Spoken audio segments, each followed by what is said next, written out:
Bună ziua și bine v-am regăsit într-un nou videoclip. În acest videoclip o să vă prezint câteva povestioare din cartea mea de povești. Săniuța de George Coșbuc. Neaua peste tot s-a pus, a venit iarna drăguță, hai copii pe deal în sus să ne dăm cu săniuța. Câte unul, câte doi, ne suim în sănioară, fără cai și fără boi, săniuța fuge zboară.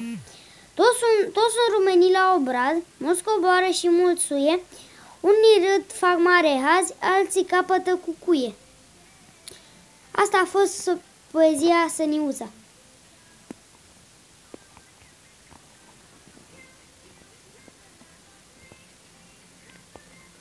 Acum vom citi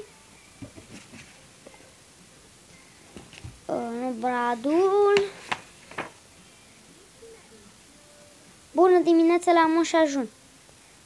Bună dimineața la Moș Ajun! Ne dați ori nu ne dați, ne dați ori nu ne dați, ne dați, ne dați. Am venit și noi odată la un an cu sănătosul, Domnul Sfânt să ne ajute la covriși și la nuși multe.